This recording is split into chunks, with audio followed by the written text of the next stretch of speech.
Entonces las características de los sistemas de ventilación, pues, como les digo, son muchas, ¿no? Finalmente hay sistemas de ventilación con gravedad. No voy a ahondar mucho en ese tema porque es un poquito más extenso.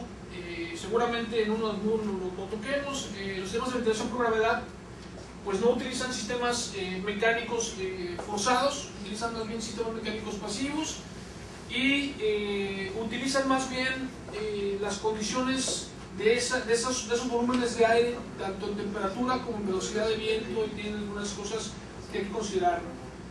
Orientación de los espacios, ubicación de lubres, donde la corriente puede ayudarnos con esa presión a ventilar el espacio, y es un poquito más elaborado. Entonces, no me quiero meter en mucho tema, tenemos poquito tiempo, son solamente 2 horas, pero seguramente toquemos el tema en un módulo, si les interesa, en un módulo posterior.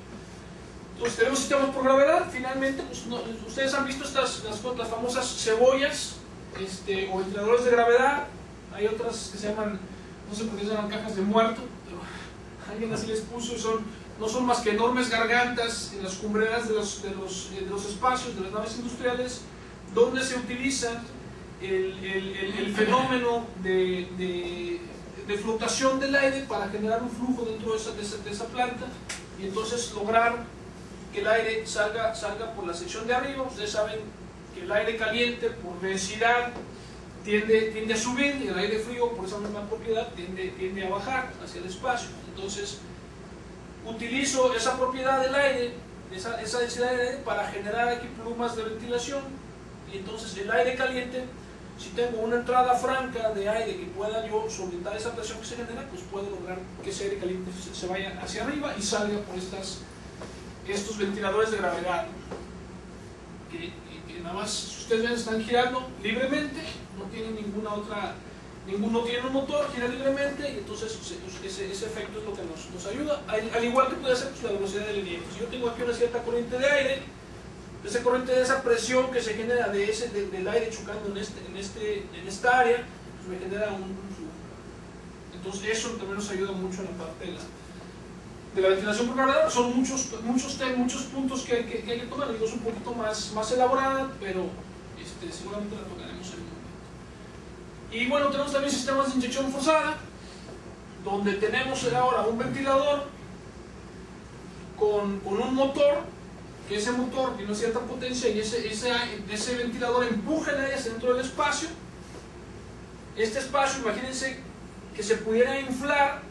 Entonces yo estoy metiendo aire, este espacio se empieza a inflar, y entonces la presión en este espacio empieza a ser ligeramente positiva en relación con la presión atmosférica.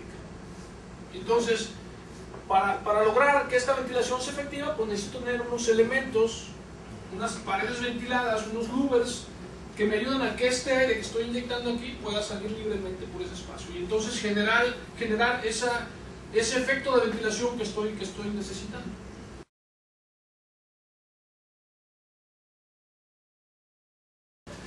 Realmente un ventilador no es otra cosa más que un elemento mecánico que me genera una diferencia de potencial. Es decir, esta carcasa,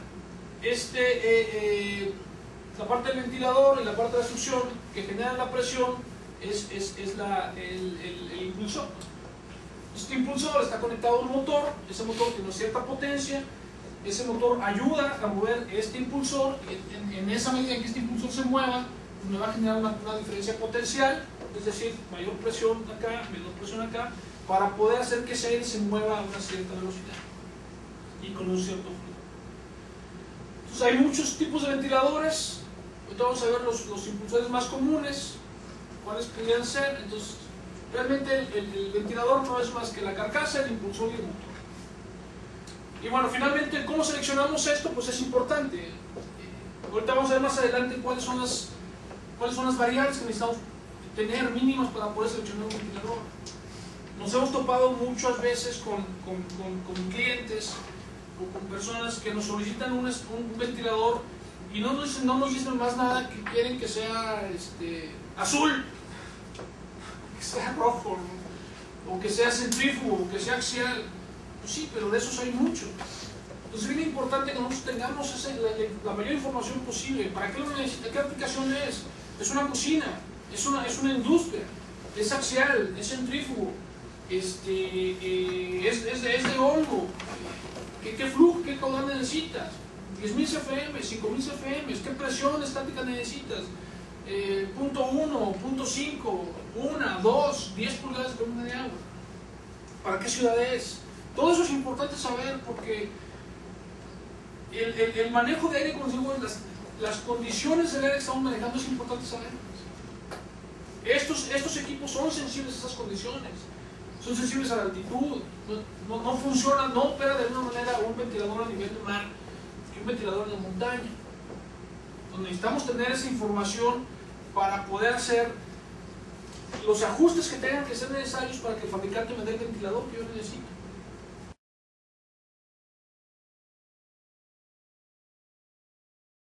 Tipos de impulsores, pues esos son los más comunes: centrífugos, axiales, tipo airfoil, aspas atrasadas, inclinadas, radiales, curvas adelantadas.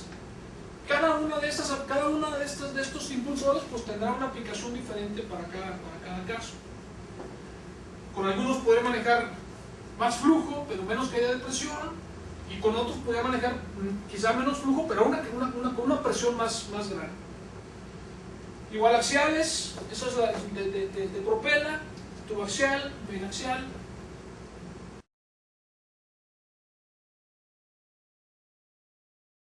Entonces el lugar, la palabra eso no es otra cosa más que el espacio que queda abierto, es decir, si yo necesito que aire pase a través de un muro, pues no dejo el puro agujero. No es lo más correcto en función del aire pasando libremente a través de ese espacio, de ese hueco abierto en el muro. Pero lo más seguro es que cuando llueva pues, se me mete el agua. Y si pasa un pajarito por ahí, pues lo más seguro es que se meta también los insectos, el polvo.